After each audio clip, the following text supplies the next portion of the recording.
Good morning, good afternoon, good evening, everyone. Thank you for joining us today for our 2024 high-level political forum side event, Localizing the Sustainable Development Goals, Community Perspectives and Knowledge Sharing. My name is Sarah Rudolph, and I am the Social Justice Animator at the Mary Ward Centre in Toronto, Canada. This side event is a collaborative effort of the IBVM Loreto and congregations of Sisters of St. Joseph, NGOs to the United Nations, in partnership with Citizens for Public Justice, Campaign 2000, the CSJ Ministry for Social Justice, Peace and Creation Care, and the Mary Ward Centre. We are delighted to be with you today. Eliminating poverty stands as the cornerstone objective of the Sustainable Development Goals, or SDGs. However, according to the 2024 SDG report, approximately 590 million people are projected to experience extreme poverty in 2030 if present trends persist. Eliminating poverty not only requires robust economic policies and social protection systems, but also community engagement at the local level. In this side event, we will hear from community leaders in Canada and Nepal, and have the opportunity to share our own experiences with localizing the SDGs.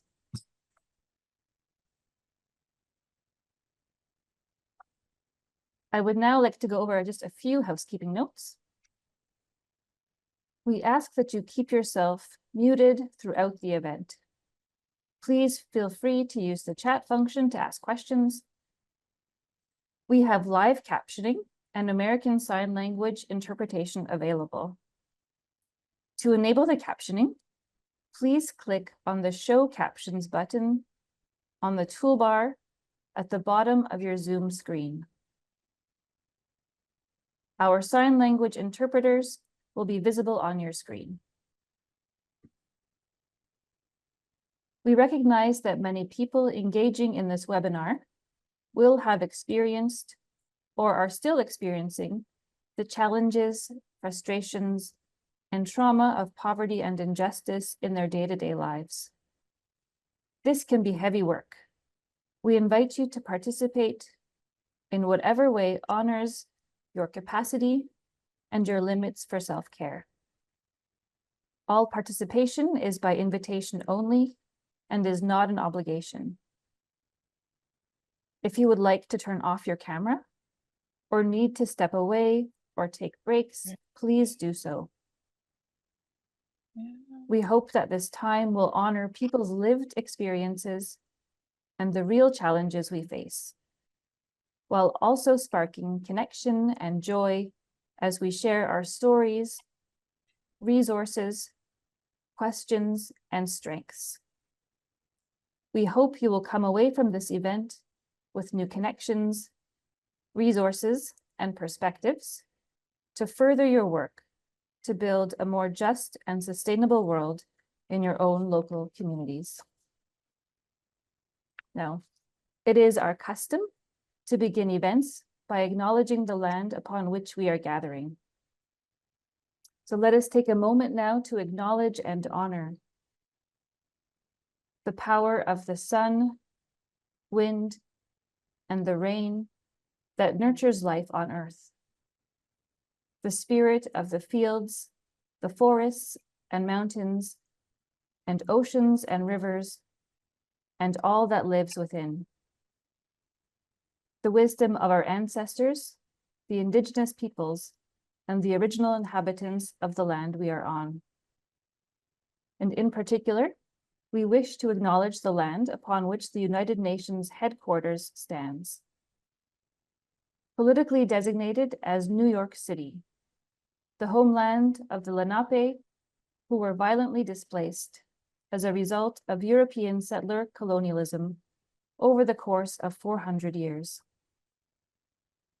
The Lenape are a diasporic people that remain closely connected with this land and are its rightful stewards.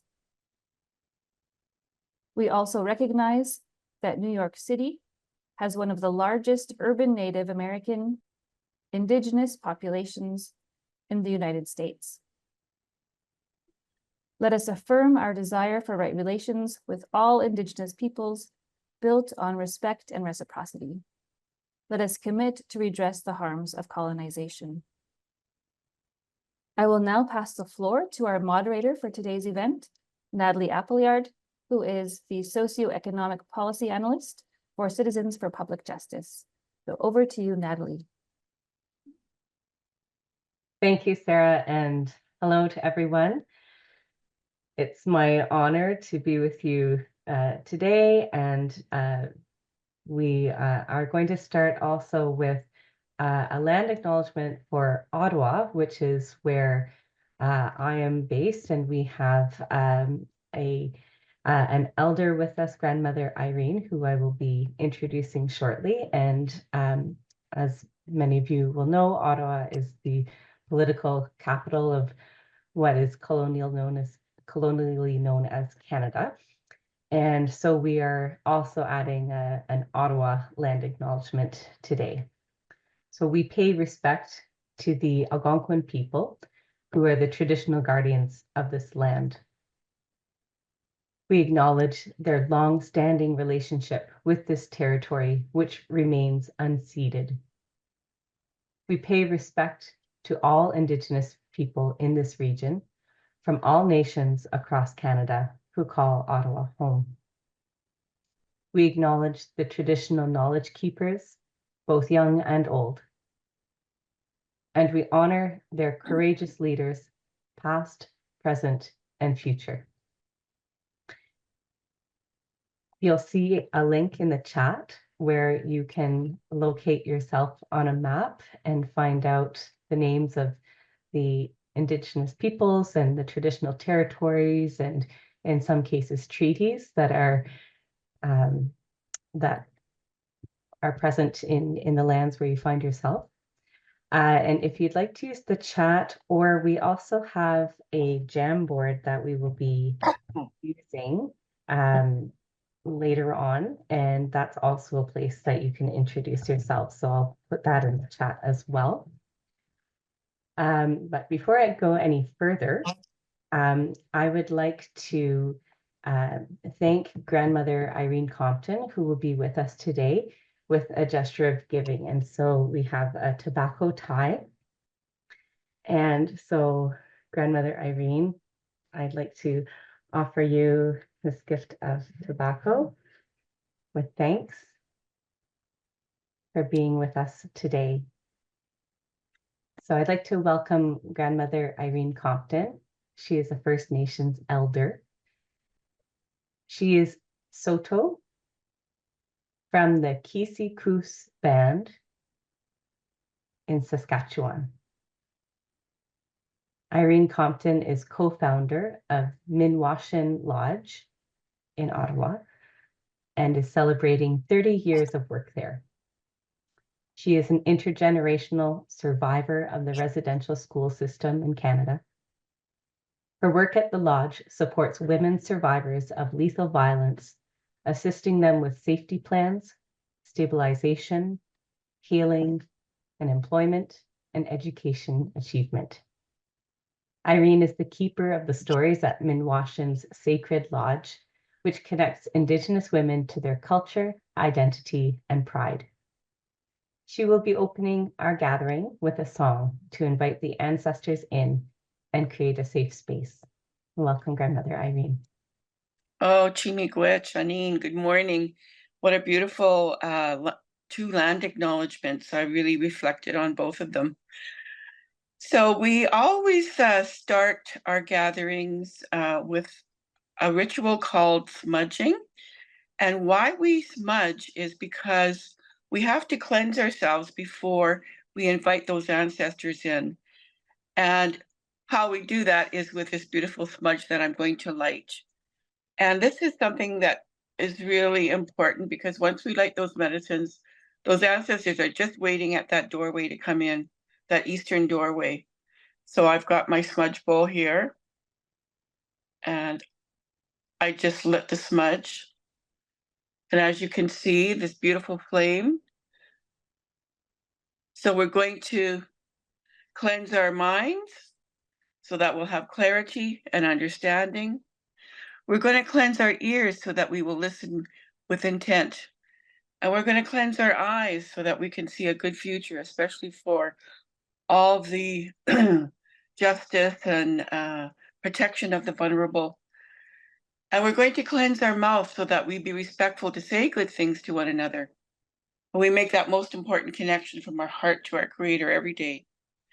And I like to cleanse my tummy because sometimes when we have these gatherings, we could have scattered thoughts. And so we just want to take a moment to take any of those scattered thoughts and we just want to ground ourselves to Mother Earth so that we can be truly, truly present for one another. So I always say that our songs are our prayers. And we always acknowledge the teachers of our songs. And this song comes to us from grandmother Barbara Hooper. And she lived in Kingston. She just recently passed away a couple years ago. But what a beautiful legacy she left behind in this song. And you're going to see why, because it's so beautiful. So if everybody could mute themselves except for me. And if you feel like singing to this song at your end, please do. So I might even call on you. So just do it silently on your end. All right, I'm going to start with 4 honor beats, 1 for each direction. We're going to travel around this beautiful drum like a medicine wheel, starting in that eastern direction where our sun rises. So 4 honor beats, and I'll share this beautiful song and the teaching behind it.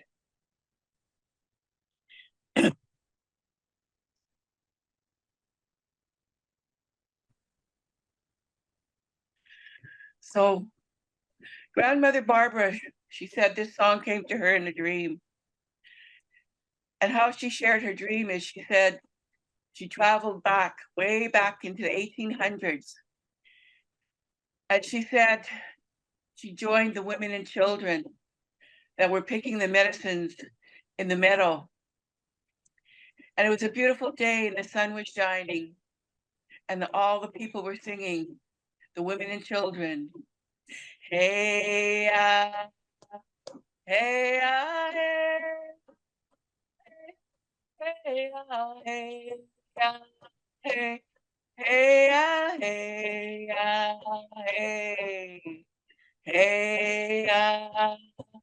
hey,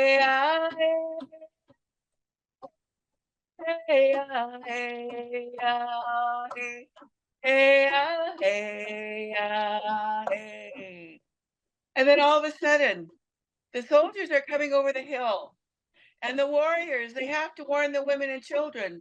So they cry out, yeah, hey, yeah, hey, yeah, hey, hey, yeah, hey, yeah, hey, yeah, hey, hey, hey, hey, hey, hey, hey, hey. All right. That was our first round. And that first round is to ask Creator for new beginnings. And now I encourage you to be my warriors. In this second round, we're going to travel to the southern direction. And that's where all the youth sit. And we're going to pray and acknowledge our youth. We're going to pray for their confidence, their well-being, and their leadership, because we know they are the leaders of the next 7 generations. Hey, hey, hey, hey, hey, hey, Hey, hey, hey, let me hear you. Hey, hey, hey. Hey, hey, hey. Hey, hey, hey. Yeah, hey, hey, hey. Yeah, hey, hey, hey. Hey, hey, hey. Hey, hey, hey. And now we travel to that western direction. And that's where our bear sits, our makwa. And that bear is one that stands up for what is right and what is just. And that bear carries courage. And the bear is good with the people and protector of the vulnerable and the keepers of the medicines. So let's invite the spirit of Makwa, the bear, into our gathering today to give us that courage. Hey, hey, hey. Hey, hey, hey, hey, hey, hey, hey, hey,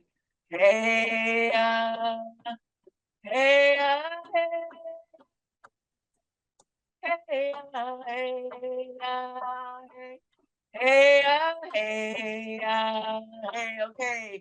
Let's hear all you bear warriors. Yeah, yeah, yeah, hey, yeah, yeah, hey, hey, hey, hey, hey, hey, hey. All right, this is our last round. I want you to think about your own ancestors. You know who they are because they're your helpers on your earth walk. And it's really important that we connect to them every day for that support because they are the ones that are going to arrange good things that you can do your work. So let's invite those ancestors and keep them in your mind as we invite them in through that eastern doorway. Hey, hey, hey, hey, hey, hey, hey, hey, hey, hey, hey,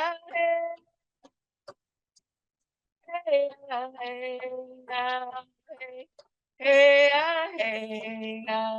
hey, all right. This is the last time for the warriors. Yeah, yeah, yeah, yeah, yeah,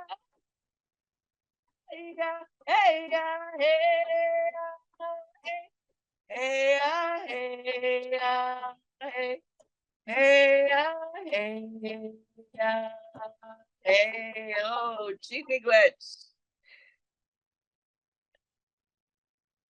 Miigwech, Grandmother Irene, thank you so much for that, for opening us in a good way and for sharing that beautiful song. My honor. At this time, I would also like to introduce Mercedes Morin.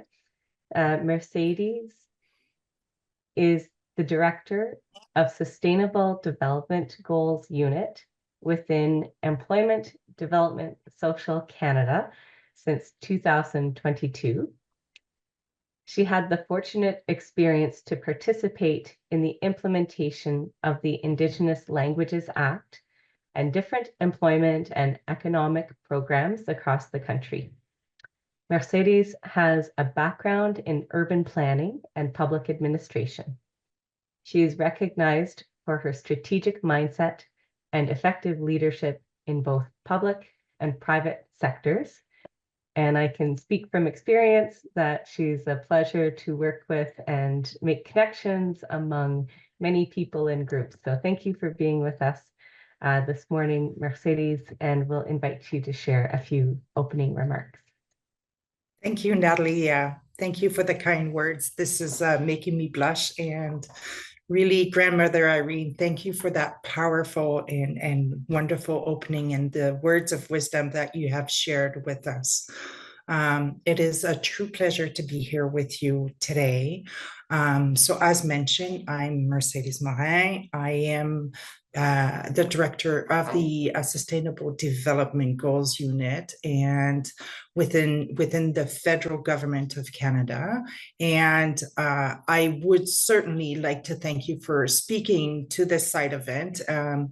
I understand that, within the next 2 weeks, the member states and civil society will gather in New York, in person and online to speak on the progress of the SDGs. But I want to say first, let us remember that advancing those ambitious goals requires collaboration at every level. This is where the importance of partnership comes into play. So as a focal point, my unit of the Government of Canada, we were established in 2018 within the Employment and Social Development Department within Canada. And my unit is responsible for the Government of Canada's implementation of the 2030 Agenda. Of course, in close collaboration with all the other federal departments and agencies. The role of my unit is really to do planning, coordinating, reporting, but most of all, engaging in a whole of society perspective. Also ensuring that no one is left behind. In Canada, our minister, the Minister of Families, Children and Social Development Development, is the lead responsible for advancing the 2030 agenda within Canada. And we also work in close collaboration with our international partner in Global Affairs Canada to be able to implement the 2030 agenda on the global scale. Canada has really been long recognized that no entity can achieve the SDGs alone, and Canada adopted a whole of society approach, leveraging participation and contribution from all sectors and all Canadians. We have released a 2030 national strategy a few years ago, and this is our backbone to our implementation of the 2030 agenda. Complementing this strategy, we have the federal implementation plan, which is the foundational outlining how the federal government contributes to advancing the SDGs. Within this strategy, we have really 5 core pillars that are truly important when we do implement the agenda in Canada. Those pillars are to foster leadership, governance, and ensure policy coherence across the government. Also to raise awareness and create engagement and partnership.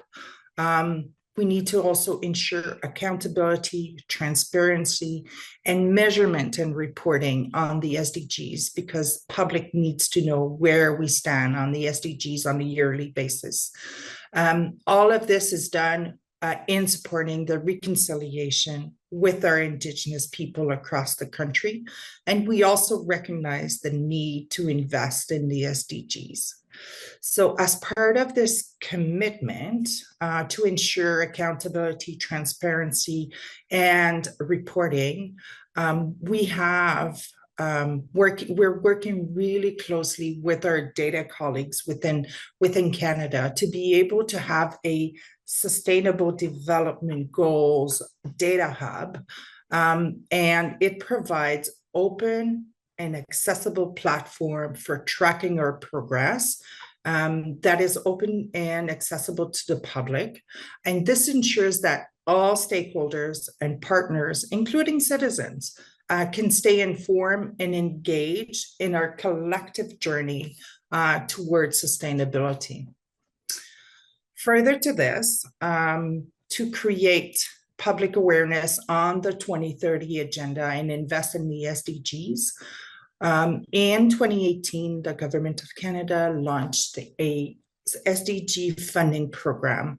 So to date, happy to say that we have invested 22 million across the country to increase the awareness of the SDGs, to develop tools, to increase innovative partnership. And these projects have been highlighted in our recent annual report that was published not too long ago, that you can find on our website. So at this time, current partnership actions that are being undertaken by the Government of Canada is the rollout of the National School Food Program, and we're continuing to engage with all orders of government, provinces, territories, municipalities, Indigenous partners, and the different stakeholders across the country to ensure that Canadian children receive the nutritious food necessary during their school year, which is really great. So, as you understand, leaving no one behind is a guiding principle of the 2030 agenda. And for Canada, this means that meaningful engagement and partnership with Indigenous communities and Indigenous knowledge and worldviews are taken into consideration in our sustainable living and environmental stewardship. We know that the SDGs cannot be achieved without meaningful inclusion of partnership with our Indigenous governments and community, as they are key to Canada's effort to reconciliation. The importance of partnership in achieving the SDGs cannot be overstated in Canada. It's not a coincidence that SDG 17, Partnership for the Goals, is under review every year at HLPF. Multi-stakeholder engagement and partnership exemplifies how collaboration drives meaningful change. And by working together, the government, organizations and communities and individuals, we know we can create a more sustainable, equitable, and prosperous world for all. And this is what we all strive to do. So I would really like to thank you for this conversation on today, July 9th, which I think is amazing. And I'm truly looking forward for the discussion that is going to be happening after this, right? So thank you very much. And I'll pass it over to Natalie. Thank you, Mercedes. And I'm going to quickly move to introduce our panelists who will be sharing some of their own experiences, insights, and expertise on localizing the Sustainable Development Goals. We recognize that while the SDGs and various human rights frameworks can be a very useful common framing and language, we also recognize that as they were written, they didn't include a number of perspectives, and sometimes what a local community understands to mean meaningful progress towards eradicating poverty, for example, might look a little different. So we are here in the spirit of leveraging the good that we can achieve through having a common language like the SDGs, but also recognizing that we don't want to be limited by those definitions either. So we will be hearing from 3 panelists this morning. So I will read their biographies, and then I will invite them to each take about, we'll say at most 10 minutes, since we're about 10 minutes behind in our agenda, so that we have ample time for the breakout group discussions. But we are really excited to have these 3 panelists with us. I want to thank them for their time and for sharing their expertise with us. So first, I would like to introduce Hannah Berry from Campaign 2000. Hannah Berry is a researcher for Campaign 2000, End Child and Family Poverty. I know our interpreters have to finger spell a lot, so we'll go slowly here. Campaign 2000 is hosted by Family Service Toronto. Hannah was the project researcher for Campaign 2000's 3-year Localizing Canada's Commitment to the Sustainable Development Goals project, which engaged communities across the country to propose a community-based indicator framework for tracking meaningful progress towards SDG 1, no poverty. And we are delighted to actually have some of the project participants with us today from Nova Scotia. So thanks for joining us. Next, we have Mrs. Sonodi Hansa, Local Credit and Savings Cooperative, Nepal. So Mrs. Sonodi Hansa is a resident of Jahada Village, Municipality of Moraine District, Province 1 of East Nepal. She was blessed to be selected as a preschool teacher by the Don Bosco Institution in the year 2000, and she serves the children of her village for almost 9 years. She is the first president of Sri Prakash Saving and Credit Cooperative Limited and served for a term of 4 years, followed by another term as a vice president. Presently, she is a passionate farmer and an entrepreneur in the village market. Due to unreliable internet access, Sonodi has provided us with a video recording of her presentation. However, she will join us for the Q&A afterwards. Sonodi's presentation is in Nepali with translation in English by Sister Smitha Mutha. The video also features a short message from her son, Nirmal.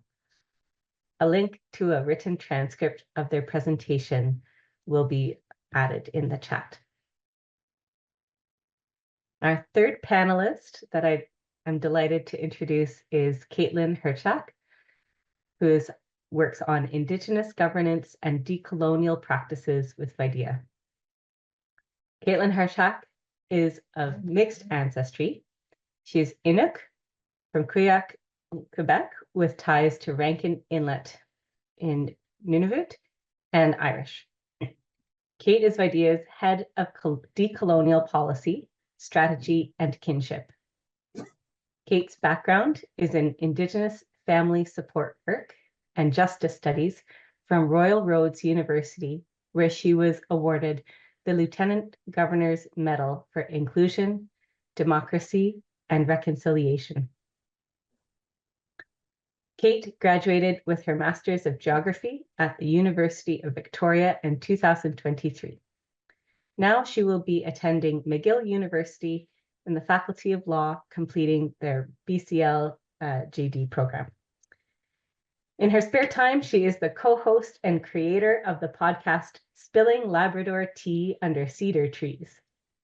Kate is passionate about decolonizing education and integrating Indigenous knowledge systems and perspectives into spaces to create meaningful relationships and change. So, Wadakut, Caitlin, and Kuya Nami for being with us. Thank you.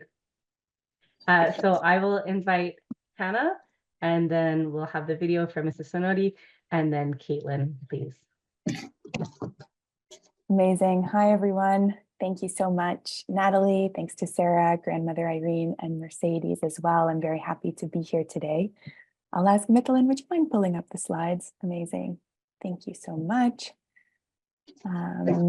And so I'm very happy to be here today and share a Canadian anti-poverty perspective on localizing the SDGs. As Natalie mentioned, I am a researcher for Campaign 2000, a pan-Canadian coalition of over 120 organizations working to end child and family poverty. Michelin, would you mind? I'm not sure if you can put it in full screen. It's a kind of a double screen right now with the next slide showing. But I'll just keep going. So I'll be speaking about the 3-year community-based research project that wrapped up in May, Localizing Canada's Commitment to the Sustainable Development Goals, and sharing the journey of the project's community-based research approach to localizing the SDGs. And this ultimately resulted in a national community-based indicator framework for SDG 1, no poverty. And so we'll go to the next slide when we can. Perfect, this is fine. So to name where the project's coming from, there are 17 SDGs, as we know. The first one is no poverty, and many are related to ending poverty. And so in Canada, the way that the federal government is tracking progress towards these goals is called the Canadian Indicator Framework. And the project set out to address some gaps and limitations that it identified in the Canadian Indicator Framework, specifically for the first goal, no poverty. And on the, you can see there are two indicators there for it. The project proposes some alternatives and additions grounded in local community knowledge from across the country. So on the next slide, there's a brief timeline of the project. It ran from 2021 to 2024. And the first year of the project involved some background research into a gap analysis. In year 2, the team worked with local partners to organize 17 community conversations across the country, at least one in every province and territory. And these were with communities experiencing poverty and other forms of systemic marginalization. And then year 3 put this research into action, creating the community-based national and local indicator frameworks, thinking about, what would achieving SDG 1 and ending poverty actually look and feel like in communities across the country. And so on the next slide, with the goals of this event in mind, especially knowledge sharing and good practices for localization, we wanted to delve a little deeper into the project's approach. And so I know it's a bit small, but this visual shows the intersectional rights-based research framework that we created and used in the project. I'll put all the links in the chat afterwards so you can take a look and zoom in if you want on your own.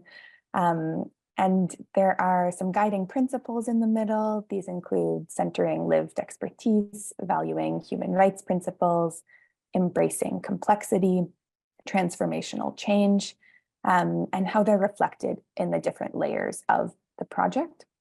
And we wanted to be really intentional about these principles and work from a clear and value-driven framework, because we know that people with lived and living experience of poverty and marginalization are often excluded from policy decisions, disenfranchised from access to decision-making spaces, or when consulted in a superficial, tokenizing, or re-traumatizing way. And so this project sought to address those inequities and gaps and approach the work with a focus on creating and strengthening equitable relationships, honoring and not exploiting people's knowledge and time, and advocating for change that amplifies the existing knowledge, ideas, and work that's ongoing in communities. And on the next slide, so using this framework, there's a map here. You can see we held 17 of those conversations with about 15 to 20 people each. This is a map that shows their locations all across the country, and they were held with new and longstanding partners. On the next slide, we have, I won't read through them all, but the specific communities that we were lucky enough to connect with and learn from. The partner organizations are also listed there, and I saw a few partners and participants here today. Thanks so much for coming. And I'd encourage you to check out the work of these partner organizations all across the country. I'll put the link to this list in the chat as well. And so in each community, these conversations were 3-hour events co-hosted with partners where we all shared a meal together and then had a group discussion about visions of a community, this community with no poverty. And so I'll talk a little bit more about that framework in practice as we look at some photos and quotations on the next couple of slides. So we'll move to the next one. This is a photo from Whitehorse with the Yukon Anti-Poverty Coalition for the Poverty and Homelessness Action Week event. And some quotes from conversations that highlight themes we heard about meaningful engagement, the need for action based on lived local expertise, and for policy change and solutions that value communities' knowledge of their own needs. And so some examples of how the project approached meaningful engagement. Materially, that could look like giving people cash honoraria at the start of the session so they could leave anytime for any reason and still have that recognition of that knowledge, of their knowledge and labor. Ethically, that looked like an ongoing consent process and multiple opportunities for feedback. So writing a what we heard summary, sending it to participants for feedback before any analysis or sharing out of their contributions. And in a trauma-informed way. One example was having a strengths-based approach where we talk about participants' visions for ending poverty, their ideas and solutions, rather than focusing on any experiences of trauma or marginalization. And so this resulted in some really rich and supportive discussions, and we're very, very grateful for that. On the next slide, we have some photos from Iqaluit, from Yellowknife, and from Charlotte County, New Brunswick, and from communities. As you can see, again, from these quotations, we continue to hear the need for more of this reciprocal, inclusive engagement and research work that results in action. And I would also highlight that as this project, it's representative of 17 communities, but that's just a small slice of the local perspectives across the country. And so at this point, I want to name that there are youth and staff here from the incredible team at Community Care's Youth Outreach in Sydney Mines, Nova Scotia, who have been dedicated partners in this project and continue to share their knowledge on an ongoing basis. And so we're going to take a couple minutes to hear from two of them now. I can see there with Dorothy Halliday, if we want to spotlight that Zoom account. And so we'll hear from, I believe, first from Samantha Bonner, who works with CCYO serving the vulnerable sector, researching data and finding first voice experiences on housing, food, mental health, and addiction issues. Are you there, Sam?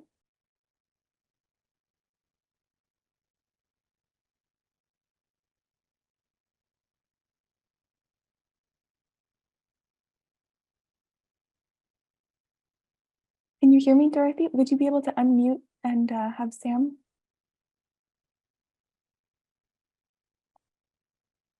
Or if Alyssa would like to speak first, Alyssa can go ahead. Oh, Sam's ready, I think. Sam's ready? Okay, amazing. We were just trying to unmute here. Oh, okay, no worries. Yeah, Sam, did you have a couple words you wanted to share? I just feel grateful for being on the panel with everyone that was involved with the campaign 2000 that came down here to City Mines and Community Cares. I have lived experience since I was adopted at 5. I'm a single mom, so I have a almost 13-year-old daughter. She now knows what it's like to live in poverty. She knows when check days are and when it's, the poor week when we don't have the extra money. So to be able to speak about it and to have the knowledge that I had now, to be able to help myself and help others, I guess I kind of feel blessed to be able to help others more than I could have helped, 5-6 years ago. It's very rare to be able to get the help and be able to speak about it, especially when, we're mentioning inclusion. We are excluded half the time because we don't know as much as everybody else does because we are on the poverty side. So here you go, Alyssa. Hi, my name is Alyssa. I'm very grateful to be able to be a part of this. I believe a few things. First of all, that the people we're talking about aren't strangers. They're very much our neighbors. I believe that people are dying long before their graves. I believe that people are lying and cheating and stealing and begging and borrowing, having the mindset of an addict without even being drunk or high or both. We're in survival mode. We're suffering. We have to ask ourselves questions we should never have to ask, like, should I get gas to go to the beach with my child, or should I get gas to go to a doctor's appointment? Power bill or grocery bill? Do I feed myself or my child? Do I stay with my abusive partner or do I go homeless? Housing is very scarce. Prices are rising outrageously. our income is staying the same. And I think that a life of quality shouldn't have to be a luxury. Thank you. Thank you so much, Alyssa and Sam. That was very powerful, and thank you very much for sharing the deep injustices that you're seeing in your community. I didn't get a chance to introduce Alyssa, but Alyssa LeBlanc is a devoted single mother with a passion for assisting individuals grappling with mental health and addiction issues. And so thank you again both so much for the incredible work that you're doing and for speaking with us today. And I'll again put the link in the chat for the Community Cares Youth Outreach organization. Thank you. We're going to, I think I'll leave it there for today. I'll leave it at that. We have a national community-based indicator framework that I'll link to in the chat so you can take a look. And thanks so much to everybody. I'm looking forward to hearing the expertise from our next two panelists and discussing with everyone. And again, thanks to Sam and Alyssa for being here. Thank you, Hannah, and thank you, Sam and Alyssa, for sharing. You mentioned a comment, Sam, that feeling like maybe people don't know as much, but it's so important that we recognize people with that lived experience as the experts of that situation and learn from your wisdom. So thank you for sharing. Next, we will go to the video that was provided. So I'll turn it over to whoever's doing that.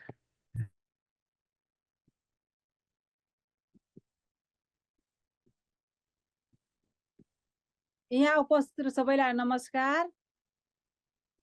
मेरो देशको नाम नेपाल हो। मेरो नाम सुनदी कुमारी हाँसदा, सिरसिया जादा साथ। अनि तपाईहरुलाई धन्यवाद छ, तपाईहरु केही कुरा केही शब्दहरु राख्न दिनुभएकोमा बोल्न मौका पाएको छु। आफ्नो अनुभवहरु कुरा सुनाउँछु मेरो जीवनको बारेमा। अनि म गरिब परिवारको हुँ। मेरो नानी मेरो छोराहरु 3टा छन्। हामी जम्मा 5 परिवार। अनि यो पढाइमा मतलब हाम्रो यता नेपालको मान्छे त्यति अनुभव पनि थिएन। अनि यो सहकारी संस्थामा पहिला हाम्रो जनप्रकाश फादर आउनुभयो। उहाँले समूह गठन गर्नुभयो गाउँ टोलमा।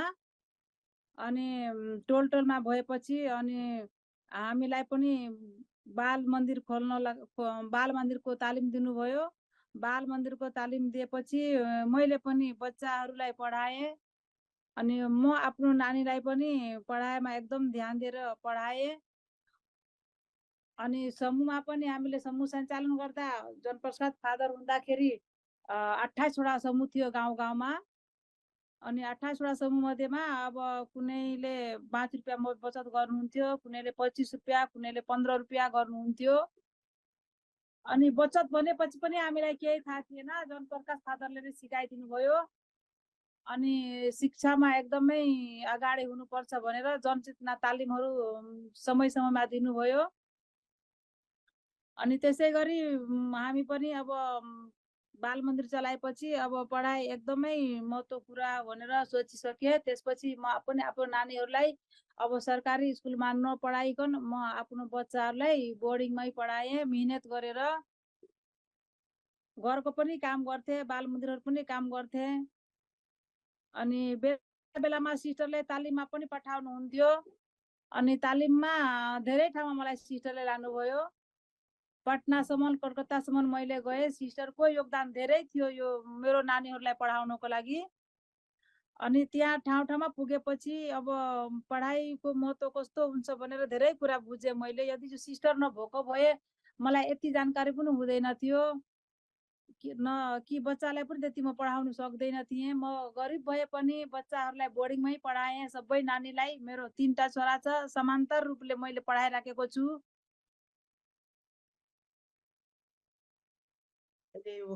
Now, namaste to everyone. I just would wish to translate whatever Sunodi has shared now. So Sunodi wishes namaste to all the viewers, the virtual and the physical viewers all over the world. She is from Nepal She's speaking from Nepal, Morang district, East Nepal, Jagada municipality. She, though hailing from a poor family, she had the opportunity of coming across the Salesian fathers who had the development program in her village.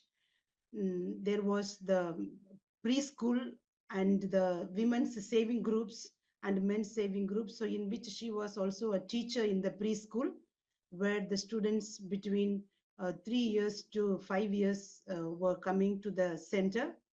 And so with her money, whatever she received, she has 3 sons. And the 3 sons, she decided to educate them in an English medium school, which is around 10 kilometers away from the village where she was working. And so she feels proud because with the little money that she got, she was able to educate her children. And then with the help of the Salesian fathers and the Don Bosco Development Corporation from Austria, there were also the self-help groups. So she was also in the part of the group, and being a member of the group, she had the opportunity to visit out of Nepal to northern part of India. So she's grateful for that. अनि यो संस्थामा आबद्ध भएपछि हामीले जनचेतना तालिम धेरै लिएपछि अब फादरको हत्या भयो। हत्या भएपछि अब त्यतिकै समूह पनि लथालिङ भयो। लथालिङ भएपछि हाम्रो जाकोब फादर र स्मिता सिस्टरले लिडरसिप गरेर उहाँले फेरि समूहलाई सञ्चालन गर्नुभयो। अनि सबै 28 वटा समूहलाई आफ्नो खुसी अनुसार रोजी गाई पालन, पशुपालनहरू लिनुभयो, परेवा पालन अनि माछा पालन, त्यो व्यवसायहरू फेरि हामी गर्न थाले। अनि सहकारी पनि हामी दर्ता गरे। अहिले पनि सहकारी अब 2 करोड 40 लाख हाराहारीमा चलिराखेको छ। शेयर सदस्यहरू 1000 भन्दा माथि नै छ। अनि यो संस्था यदि हाम्रो गाउँ टोलमा नआएपछि म बच्चाहरूलाई पनि आफ्नो निरन्तर म पढाउन सक्दैन थिएँ जस्तो मलाई अनुभव हुन्छ। अनि हाम्रो हेनेस पनि हाम्रो माझमा आएर धेरै कुराहरू सिकाउनु भयो। बेला बेलामा आउनुहुन्थ्यो। Now, she also shared her experience of being in the group, and then later on the groups were connected to the banks where they deposited their money in the bank. And this is also grateful for the opportunity of as being a member of the group. They had also the income generation programs where different items were given to different people. As part of that, they were able to improve their economic livelihood. And she's also grateful for the follow-up program. There was also a murder of a priest where she was involved. After the murder of the priest, there was involvement of another priest who helped them to go ahead with the activities. So being a poor family, with the help of the Salesian fathers and the help of the funding agency from Don Bosco, Austria, the poverty was being eradicated in terms of through education, and there was also a formal school. So with all this, as a poor woman, she was able to educate her children. Now, अहिले सनोदी अहिले अलिकति मात्रै बनेर आफ्नो कसरी विकास गर्नुभयो त्यो बनेर बन्द गर्न सक्छ। त्यसपछि बाबुले बोल्नुहुन्छ। अनि यो विकास भनेपछि अब बच्चालाई पढाए। अब मेरो बुढा पनि, मेरो श्रीमान पनि अब छडमा जानुहुन्थ्यो। म पनि बाल मन्दिर चलाउँथे। घरको पनि खेतीहरू अरूकोमा पनि काम गर्न जान्थे। अनि बच्चाहरूलाई अब पढाएर अब बच्चाहरूलाई एउटा जापान पनि पठाए। अब माइलो छोरालाई जापान पठाइसके। अब जेठोलाई पनि अब अमेरिका पठाउने प्लानमा छु। उहाँको नाम पनि निस्किसकेको छ। अब अलिकति पैसाको खाँचोको कारणले उहाँको अहिले जानेको ब्रेक लागेको छ। So now she अरूलाई पनि म त्यही शुभकामना दिन चाहन्छु। अब म जस्तै नै बच्चाहरूलाई राम्रोसँग पढाउनु। र मलाई के खुसी लाग्छ भने नि यो हेनेस अनि जाकोब फादर अनि स्मिता सिस्टरले मलाई धेरै कुरा सिकाउनु भयो। यदि उहाँहरू नभएको भए मेरो यति जनचेतना पनि जाग्दैन थियो। So she is actually expressing her gratitude in terms of being here and educating her children, challenges having a husband who was not as entrepreneuring as she is. In spite of that, she with her hard work, getting a little money from the preschool she was teaching. She also used to do a small scale business in the village market, and little land that she has, she also works on that.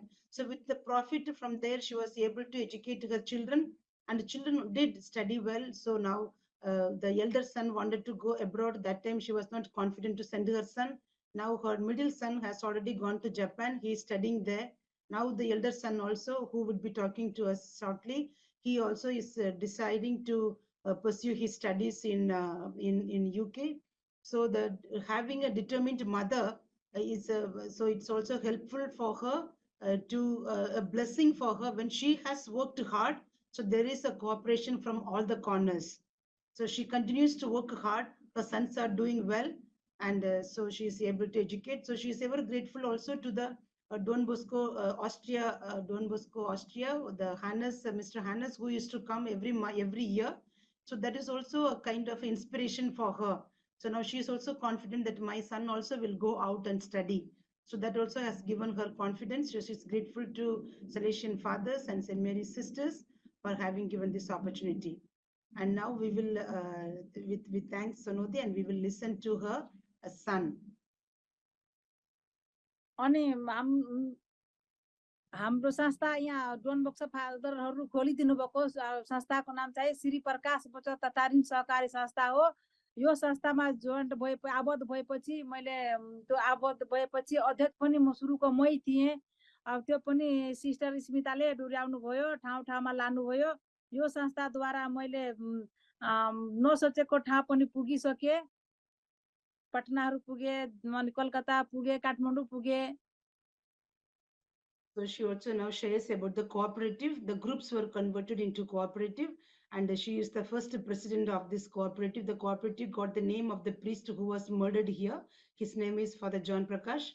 So the name of the cooperative is Sri Prakash Shaving and Credit Cooperative. The cooperative has now the capital of more than 2 crores, and that is 220 million rupees is there in the cooperative now. So in that way, the people in the village are able to take the credit from their own village. So this way, the whole village has been developed. Now that is existing is the existence of the cooperative credit union is also a positive sign for this village. अनि त्यो संस्थाबाट loan लिएर अब बच्चाहरूको फिसहरू तिर्थे, फेरि कमाएर फेरि loan पनि तिर्थे। So it was also easy for her to take loan credit from the cooperative. Then she could continue to educate her children. The people also in the village, they also take credit from the cooperative, their own money. They get the saving and the dividend and the interest, every bonus, they get everything. So that also she is sharing. Now, we will apna chora bata suna. अब मैले त अब धेरै दिन पनि भयो हैन, अब मतलब 13-14 साल भयो। त्यति सुरुमा यदि यो कुराहरू इन्टरभ्यु मसँग लिनुभएको भए म धेरै कुरा बोल्थे हैन। अब म आफ्नो छोरालाई केही कुराहरू राखिदिनलाई अनुरोध गर्दैछु।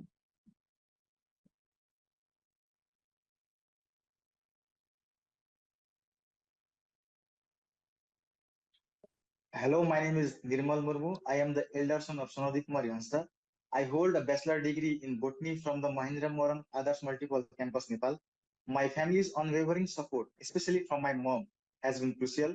She prioritized my education and personal growth, making sacrifices and pulling resources to ensure I could pursue my dreams.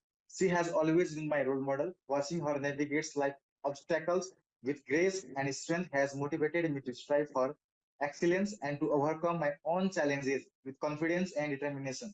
Currently, I am facing the challenge of securing financial resources for higher education, which is crucial for my career growth and personal development. But I remain determined to find solutions and opportunities to achieve my educational goals. From my experience, I have learned that obstacles are opportunities to prove myself and to emerge stronger on the other side. to every young mind, inspired by my mom's example. Prioritize education, embrace resilience, and uphold integrity, as she always says. Seek support from loved ones and persevere. With determination, you can overcome obstacles and achieve your dreams, just as my mom has taught me. Thank you.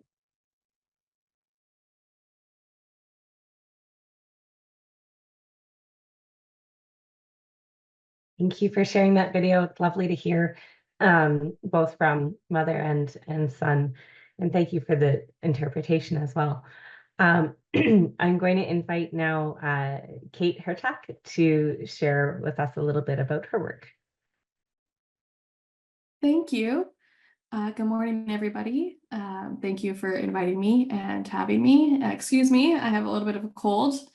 I was just in Zambia on Thursday, and the change in weather, my body doesn't like. But yeah, so I was thinking about what I wanted to talk about and listening to fellow panelists and thinking about my own lived experience. And then when Sam and Alyssa spoke, I was like, yeah, I'll talk a little bit about my idea, but I'm mostly gonna talk a little bit about my family and how they got me to where I am today. So I was predominantly raised by a single mom. My mom is non-Indigenous and my dad is Inuk. We're from the Adams family. My dad is a 60s group survivor. So for folks without the Canadian context, my dad is Indigenous and he was adopted by non-Indigenous people. And so I was born and raised really far away from my territory. I was born and raised in Victoria, BC, which is also Lekwungen speaking territory. And my mom left my dad when I was about 5. And I remember watching her decide if she's going to have dinner or if I'm going to have dinner, or putting some money aside because I was very asthmatic as a child and making sure that she had enough just in case I had to go to the doctor. And my grandmother also was born and raised into poverty, and my great-grandmother before that. And really acknowledging the gendered aspect to how poverty impacts women and gender diverse people has been something that's just been consistently in the forefront of all the work and learning that I've done. And I'm happy and I'm proud to say, and I'm trying to learn to say that I'll be the first woman within my family not to experience poverty, which is a very huge deal, especially being an Indigenous woman as well. And within the work that I get to do at Videa, which is the best job in the whole wide world, and I know I'm pretty biased on that. We're a small international development organization based in Victoria. I've been there for about 5.5 years, and it's we claim to be very radically feminist and very radically decolonial in the way that we work. It's a predominantly youth-led organization that's predominantly Indigenous staff up to, as well as the board as well. And we are so proud that we work differently in the way to best serve our communities. And so we went through a decolonial process that really just like looked at what are the barriers within our organization that exist that we need to take away, and how do we do that? And I'm so glad that we did. And it's completely shifted the way that we are and that we look. And we get to do a diversity survey every year just to see how diverse our staff is. And like we ask really unconventional questions of like, what's your zodiac sign? I'm a Cancer, my birthday's in 9 days. But also like, what is your lived experience like, and what are the communities in which you're a part of, and what can we be doing more to support you in your communities? And the way that we work, our methodology is that we don't care if you have post-secondary, we don't care if you didn't finish high school, and we care about the love in which you have for your family and the community in which you work within. And so we run the International Indigenous Youth Internship Program. It's one of the reasons I was overseas visiting Zambia. And it's for youth 18 to 30, and they get to go overseas, funded by Global Affairs, for 3 months, looking at gender and environment and just another way of living, to see the cross parallels culturally with Indigenous people globally, as well as how colonization has affected us all, and what are other communities doing globally that we can bring back home and try to heal our communities. And then usually folks come back with all these amazing, brilliant ideas of how they want to help heal their families and their communities, and it's our job to go find that funding.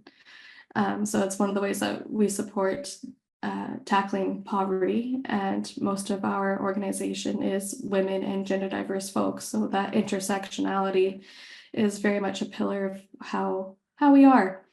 And I was very fortunate about maybe about a year ago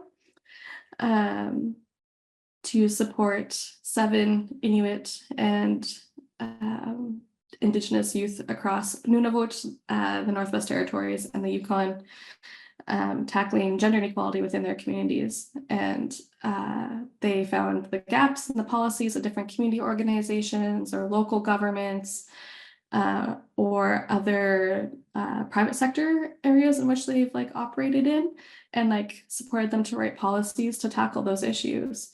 And the biggest thing that we don't call them our staff or our coworkers, usually we just call them our friends. So our friends said the biggest impact that the project had was the ability to do the work that they cared about in their own community, and getting to have budgets for them to operate within their community. So they got to pay elders that they wanted to work with. They got to pay facilitators that they already knew. They got to fund local catering people. So all that money was just going directly into the community, to the people that knew it best, that needed the funds to do something very spectacular. And it was the best thing ever. And they got to also come together in each community and to be with each other in person, to be with the elders in person, and do land-based activities as well, because it's part of our ecosystem, as well as the importance of incorporating land into everything that we do, because the land is our first teacher. And it was phenomenal. And we've done that again with the climate project as well, that had 6 different youth in BC and Alberta that came together to tackle climate change. And again, it was predominantly women in that work, acknowledging the fact that violence against Indigenous women is violence against the land. And how do we help people understand that and move on their journey too of protecting climate is also protecting women and gender diverse people. Has been such a journey and such an important one. And also recognizing that within sustainable development, Indigenous people have always been experts in it. And we have always been experts in international development. I always use myself as an example because I have 3rd cousins in Greenland and 3rd cousins in Alaska, because we've always moved, and we've always had relationships with each other and understood that collaboration is key for our communities to survive and thrive. And I think for the 2030 agenda to be achieved, it has to be a complete whole mind shift of how you choose to live. And maybe asking ourselves, what can we live without? And not in a bad way, but in a way that eliminates excess. And a way to see what is around us that is already available, that we can still live comfortably without taking too much. And I think that's all I'd like to share. I know we're a little off track, and I want to give folks lots of time to connect. So thank you so much for listening, and thank you very much for having me.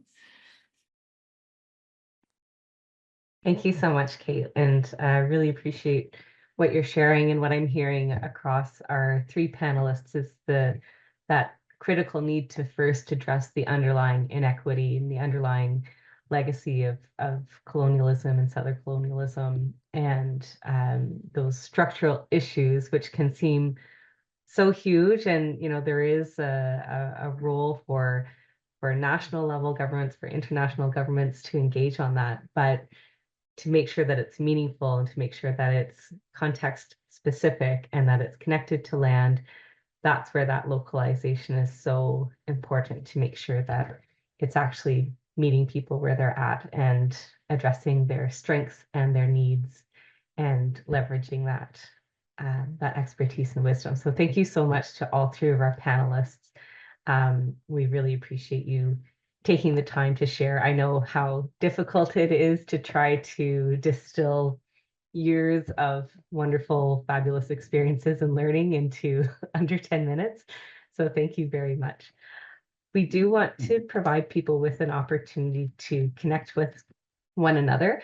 We recognize that we don't have a lot of time before we wrap up at 9:30, but we would like to invite you to discuss with one another in breakout groups. And to facilitate that discussion, we have something called a Jamboard, which again, we'll put the link in the chat again. But a Jamboard is essentially a series of slides that you can add sticky notes to, and there are prompts on the different slides. So we're inviting you to share with one another your names and contact information if you feel comfortable doing so, so that you can keep in touch, because we know you won't have enough time this morning to really delve into all the questions and answers that you'd like to share. So there's a slide where you can either just maybe put the name of an organization you're working with or one that you think people should check out, or you can share your own information if you feel comfortable doing so.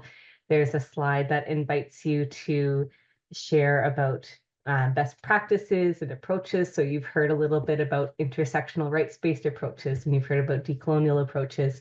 Maybe those terms aren't familiar to you and you'd like to ask a question on that Jamboard, or maybe you have some experience using those approaches or trauma-informed approaches that you'd like to highlight on that slide. There's another slide where you're invited to share tools and resources. So I know Vidya has a decolonizing toolkit that is on a sticky note already there.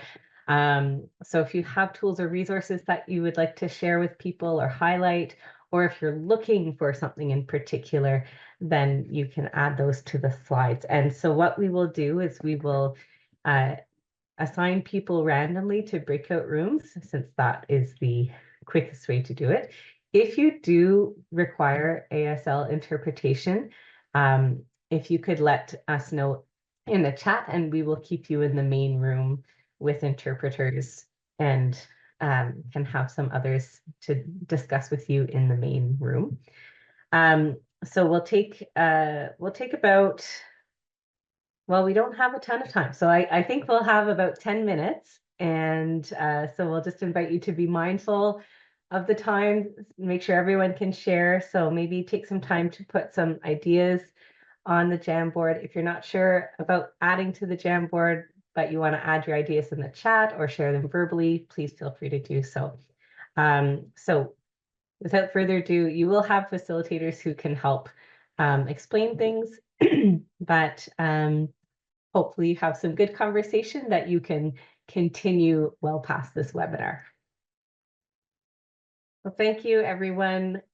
I know we did not have a lot of time to get into everything, but hopefully you can share some information, share some resources and questions in that Jamboard, and continue to use that beyond this webinar to connect with people.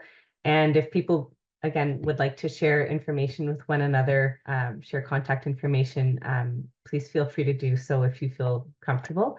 But I'm going to pass things over to Varka, who is going to close this webinar for today.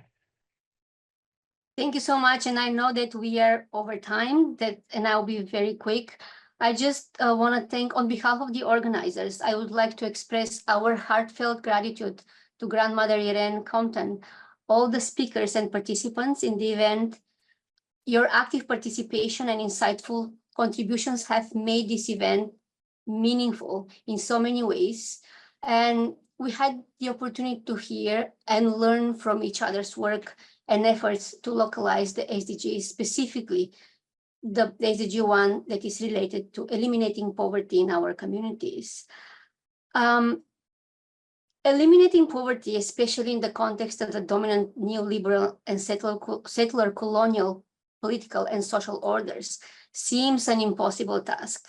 However, today's event demonstrated that people are engaged on a local level and work tirelessly to address pressing social and economic issues through creative solutions based on local participation, collaboration, and organizing. And as my colleague Sarah in the beginning said, we hope that you are leaving today's webinar with new connections, resources, and perspectives to further your work to build a more just and sustainable world in your local communities. So, miigwech, pianame, thank you.